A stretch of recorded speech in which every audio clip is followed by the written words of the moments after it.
हमारे विभिन्न ज्ञानवर्धक कार्यक्रम देखने के लिए आप हमें अभी सब्सक्राइब करें, बेल आइकन को प्रेस करें ताकि आप देख सकें हमारा कार्यक्रम सबसे पहले। और अधिक जानकारी के लिए फेसबुक पेज को लाइक करना न भूलें। जय माँ इंद्राक्षी धाम में दर्शकों आप सभी का हम हार्दिक स्वागत करते हैं। आज के दिन जिन जातकों का जन्म दिवस है, मैरिज एनिवर्सरी है, उन सभी को हमारी तरफ से बहुत बहुत शुभकामनाएं।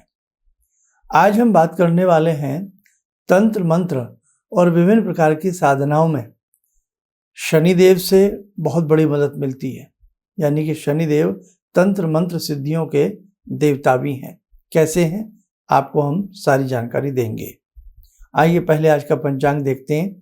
13 जुलाई सन 2021 दिन मंगलवार, आषाढ़ मास शुक्ल पक्ष संवत 2078, तिथि तृतीया, नक्षत्र मघा, राहु काल 3 से 4:30, दिशा सूर्य उत्तर दिशा। आप में से अनेकों लोग ऐसे हैं जिन्हें तंत्र मंत्र सिद्धि साधना मंत्र शक्ति नाना भांति के इस प्रकार की जितने भी सब्जेक्ट्स हैं या इस प्रकार की जितनी भी सिद्धियां होती हैं या क्षेत्र होते हैं, उनमें बहुत लोगों को शौक होता है। बहुत लोगों के अंदर ये तड़प होती है कि मैं नाना भांति की सिद्धि करूं, मैं नाना भांति के मंत्रों को सिद्ध करूं, या मैं ऐसी भी सिद्धियां करूं जो कहीं ना कहीं मेरे लिए भी और समाज के लिए भी बहुत अच्छी हों। और भारतवर्ष में नाना भांति की सिद्धियां होती रही हैं और होती रहेंगी। अब देखो, कई बार आप में से ऐसे बहुत लोग होते हैं जो किसी विशेष साधना को करना तो चाहते हैं लेकिन कर नहीं पाते हैं। अष्टम में शनि, जन्म पत्रिका के अष्टम में शनि, अपने अपने सबके प्रैक्टिकली अनुभव हैं, वो मैं नहीं कह सकता, लेकिन अष्टम में शनि अगर शुभ राशि में हो या अपनी राशि के हों तो ये तंत्र मंत्र सिद्धि की साधना प्रदान करते हैं। ऐसे व्यक्ति के अंदर तंत्र मंत्र साधनाओं की कहीं ना कहीं उनके अंदर इस प्रकार की बातें होती हैं, सोच होती है कि हम इस क्षेत्र से जुड़े रहें।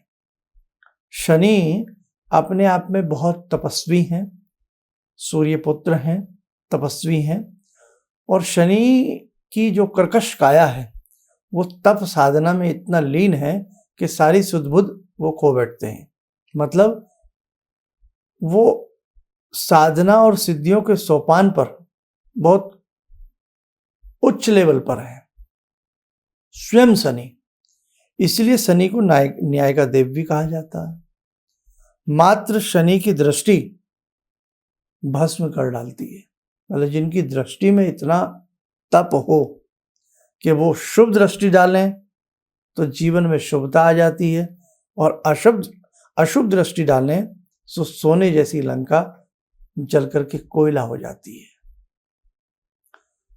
कहने का भाव, शनि एक ऐसे देव हैं कि शनि देव की जन्म पत्रिका के अंदर स्थिति ये बयां करती है कि तंत्र मंत्र साधनाओं के क्षेत्र में जो साधक उतरना चाहते हैं तो वहाँ अगर वो थोड़ा सा अपनी जन्म पत्रिका में या हाथ की रेखाओं में शनि देव की स्थिति को देख लें, और यदि सही स्थिति में है तो ये क्षेत्र उन्हें बहुत कामयाबी देगा। ये एक बात है। कई बार बहुत साधक ये नहीं सोच पाते कि मैं तंत्र साधनाएं करूं या मैं मंत्र साधनाएं करूं या मैं किस प्रकार की साधनाएं करूं। अब साधनाएं एक प्रकार की तो है नहीं, नाना भांति की साधनाएं हैं। नाना यक्षिणियों की साधनाएं हैं, यक्षों की साधनाएं हैं, नाना भांति के सौम्य मंत्रों की साधनाएं हैं, तीक्ष्ण मंत्रों की साधनाएं हैं, और उसके साथ साथ फिर जो देव हैं उनके नाना भांति के रूप हैं, राजसी हैं, तामसी हैं, है ना। किस रूप की आप साधना करें, तो एक बड़ा लंबा चौड़ा इतिहास है और एक बड़ा लंबा चौड़ा गणित है आपकी जन्म पत्रिका में छिपा हुआ। बहुत लोग जन्म पत्रिका में पंचम भाव की स्थिति को देख करके इष्ट की बात करते हैं, तो ये चीज भी होती तो है, लेकिन इष्ट ज्यादातर, मेरा जो अपना अनुभव है वो वही होता है जो उसका गुरु मंत्र है, उसे उस व्यक्ति को इष्ट बनाना चाहिए, या जिस देवता के प्रति उसके मन में अगाध श्रद्धा है उसे वो इष्ट बनाए तो ज्यादा अच्छा रहता है, किसी के कहने सुनने से नहीं। अब हम शनिदेव की बात कर रहे हैं। अगर शनि देव की स्थिति आपकी जन्म पत्रिका में या हाथ की रेखाओं में कमजोर है तो आप एक लंबे समय तक साधनाओं में नहीं टिक सकते। आप साधना करेंगे, छोड़ देंगे। आप में से बहुत लोग नियम उठाते हैं कि हम कल से ये करना शुरू करेंगे। 4-5 दिन जब तक जोश रहता है तो बहुत अच्छा रहता है, उसके बाद भूल जाते हैं। ये भी कई बार तो लोग भूल जाते हैं कि मेरी माला कहाँ रखी है। मतलब इतना वो एकदम कहाँ तो इतना जोश और कहाँ सब कुछ मटियामेट हो जाता है। लेकिन मन में उत्कंठा सी रहती है, मन में इस प्रकार के भाव हमेशा सजीव रूप लेते रहते हैं कि मुझे कुछ करना चाहिए, मुझे पूजा में आगे बढ़ना चाहिए, मुझे जप तप करना चाहिए। ये भी कहीं ना कहीं बृहस्पति की देन होती है। हाँ, बृहस्पति और चंद्र आपकी जन्म पत्रिका में कैसे हैं? बृहस्पति चंद्र की भी बहुत बड़ी मदद एक साधक को प्राप्त होती है। अब कुल मिलाकर के मैं अब सब्जेक्ट को एक लाइन में समझाने की कोशिश कर रहा हूँ। बहुत लोग कहेंगे फिर तो हम अपनी कुंडली देखकर ही पूजा करें, है ना? ये आंसर आता है। फिर तो हमारे शनि अच्छे होने चाहिए, हमें नीलम पहन लेना चाहिए अगर हम अच्छी साधना को करना चाहते हैं। नहीं, एक लाइन में जो बात कहना चाह रहा हूँ वो सुनिए। हम इस धरा पर जब तक रहते हैं नाना भांति के शुभ और अशुभ कर्म करते हैं। जब हम अगली योनि में जाते हैं और जब अगली योनि में हम कहीं मानव बन के ही जाते हैं, मानव का तन हमें प्राप्त होता है, मेल फीमेल जो भी, तो जो जन्म पत्रिका आकाशीय स्थिति जो उस समय आकाश में सितारों की स्थिति होती है वही आपकी जन्म पत्रिका में पंडित जी लिख देते हैं। पूर्व जन्म में जैसे कर्म करे थे उस कर्म के आधार पर ही इस जन्म में साधनाएं और सिद्धि आपको प्राप्त होती हैं, ये आपको मानना पड़ेगा। नहीं तो आदमी गंगा के घाट पर रह करके प्यासा रह जाता है। मंदिर में सेवा करने वाला आदमी किसी और रूप में भगवान की कभी आरती तक में शामिल नहीं हो पाता। नाना भांति के योग होते हैं जो हमें किस्मत से प्राप्त होते हैं। एक व्यक्ति पैदा होते ही मन संन्यास की तरफ दौड़ने लगता है। क्यों? जबकि परिवार में सब कुछ है। यहाँ गौतम बुद्ध की बात याद करें, सिद्धार्थ, है ना, कि राजमहलों के ठाठ सब कुछ, लेकिन जन्म से ही मन में विचार, महावीर स्वामी देखिए, गुरु नानक जी देखिए, है ना, तो ये भाव हैं। जन्म से ही बच्चे के भाव में भगवान बसने लगते हैं, जन्म से। और कुछ लोग बूढ़े बैल हो जाते हैं, उन्हें परिवार समझाता मर जाता है कि भाई कभी तो भगवान का नाम ले लिया करो, कभी तो हाथ जोड़ लिया करो। वो कहते नहीं नहीं नहीं नहीं, ये सब चीज़ें मुझे मत समझाओ, हम बहुत समझदार हैं, है ना, है ना, सही कह रहा हूँ ना? ऐसा बहुत लोगों के साथ बीता होगा। तो आपकी जन्म पत्रिका जो होती है ये आपके पिछले जन्म का भी ब्यौरा अपने अंदर समा करके रखती है।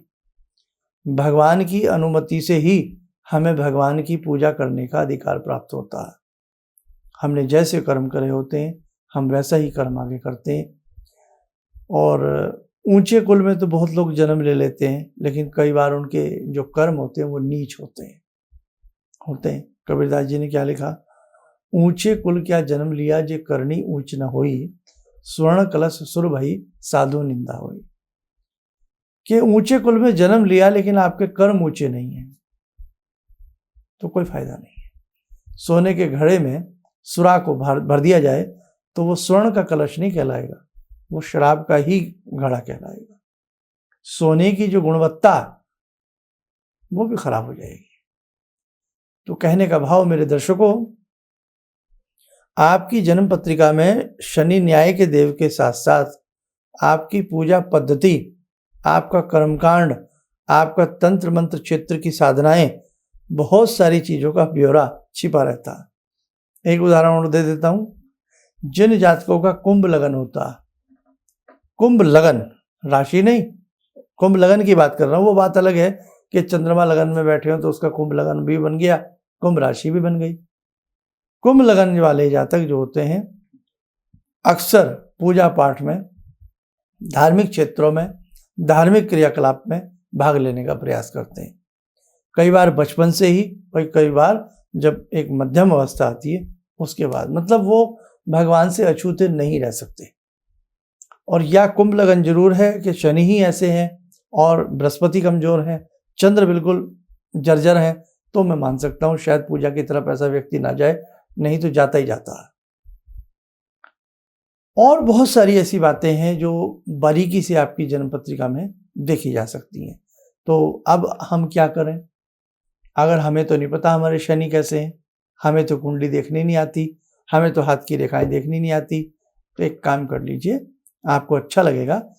शनि से संबंधित जो दान होता है, जैसे काला चना है, उड़द है, सरसों का तेल है और लोहा है, और बहुत सारी ऐसी जो भी शनि का दान आता है, हर शनिवार उसे थोड़ा थोड़ा दान करिएगा आप किसी को।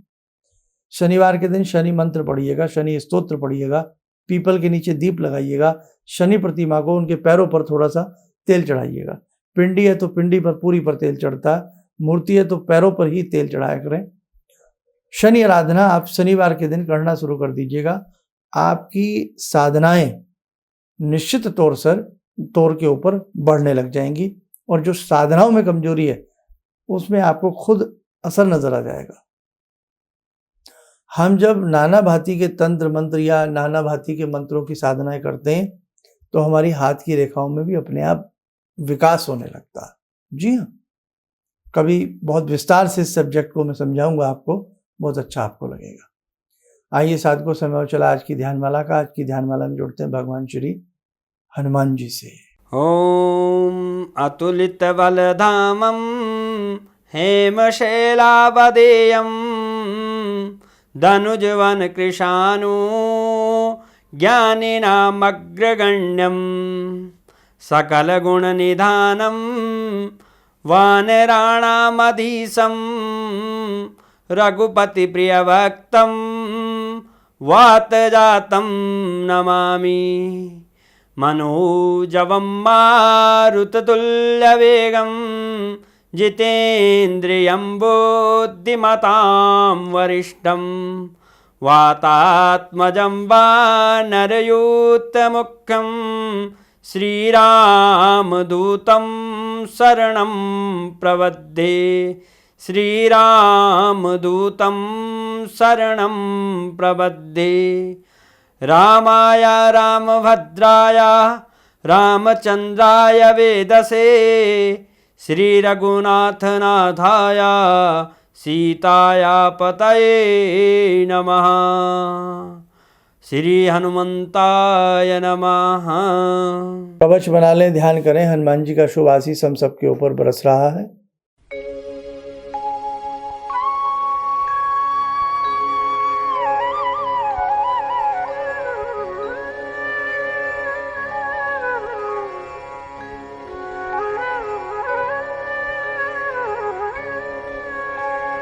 ओम बोलते हुए नेत्र खोलें, सामान्य हो जाए।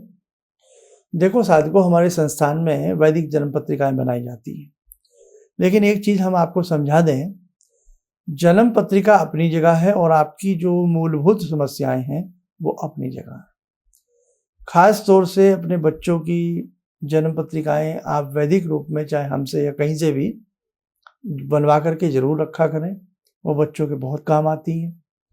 किसी मर्मज्ञ को दिखाइए ताकि उसमें जो कमी है, ग्रहों में जो कमी है, जैसे शनि की हम बात कर रहे थे कि शनि अगर इस प्रकार के हैं तो पूजा भक्ति में उस व्यक्ति का मन कम लगेगा।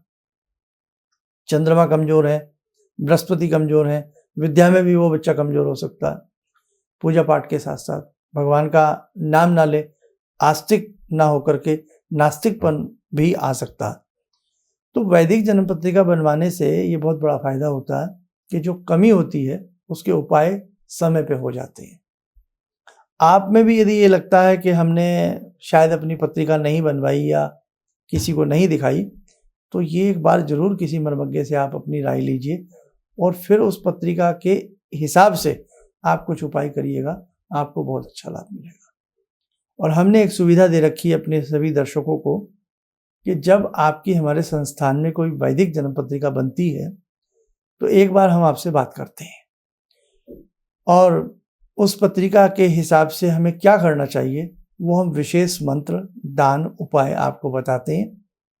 और आप यदि उन्हें करते हैं तो हमें पूर्ण विश्वास है ईश्वर की कृपा कहीं ना कहीं आपको प्राप्त जरूर होगी। लेकिन सारा खेल विश्वास का है और श्रद्धा का है। भगवान साक्षात्कार तो भगवान का किसी विरले से ही होता है, लेकिन अनुभव से हम भगवान के रोज दर्शन कर सकते हैं। भावना के भाव पर हम भगवान के रोज दर्शन कर सकते हैं। तो जब भी मैं अपने सभी दर्शकों से कहना चाहता हूँ कि यदि आप हमारे संस्थान से वैदिक जन्म पत्रिका बनवाते हैं या हमसे कॉल अपॉइंटमेंट लेते हैं किसी भी समस्या के लिए, तो ध्यान रखें जो हम आपको मंत्र साधना देते हैं उसे एकाग्र मन से आप कीजिएगा, तब आपको लाभ की प्राप्ति होगी। लेकिन आप उपाय ना करें, मंत्र ना पढ़ें, कुछ भी ना करें, तो फिर मजे वाली बात नहीं होती है। इसलिए कोई भी आप गुरु जी से किसी से भी आप मिल रहे हैं और वो आपको कुछ भी एक बार उपाय बता रहे हैं, तो एक बार पूरा आंतरिक मन से जुड़ करके उन उपायों को करने का प्रयास करें। डॉक्टर साहब दवाई दे देते हैं, रोग समझ में भी आ जाता है, इलाज शुरू हो जाता है।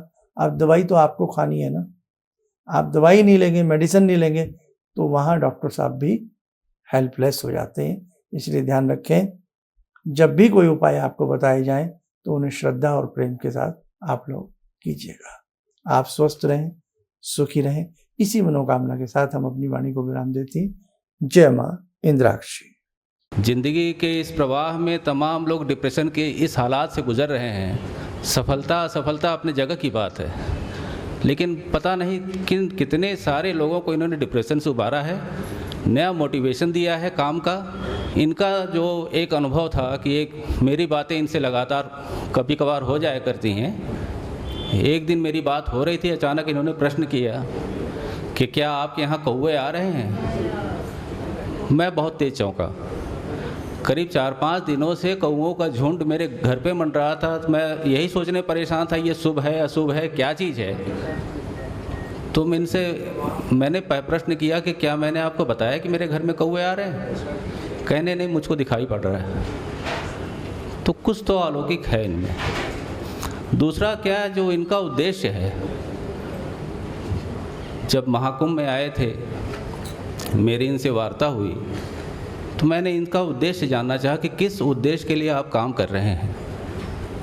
तो जो उद्देश्य उन्होंने मुझको बताया, मैं मन से इनके उद्देश्य के साथ जुड़ गया। इनके साथ तो जुड़ा था ही, अब इनके उद्देश्य के साथ भी हूँ मैं। किसी भी समस्या के समाधान के लिए मिले प्रसिद्ध हस्तरेखा एवं वास्तु विशेषज्ञ प्रोफेसर धर्मेंद्र शर्मा जी से। नोट: शिविर में भाग लेने हेतु एवं व्यक्तिगत रूप से मिलने के लिए कॉल करने का समय सुबह 10 बजे से शाम 6 बजे तक। हमारे विभिन्न ज्ञानवर्धक कार्यक्रम देखने के लिए आप हमें अभी सब्सक्राइब करें, बेल आइकन को प्रेस करें ताकि आप देख सकें हमारा कार्यक्रम सबसे पहले। और अधिक जानकारी के लिए फेसबुक पेज को लाइक करना न भूलें।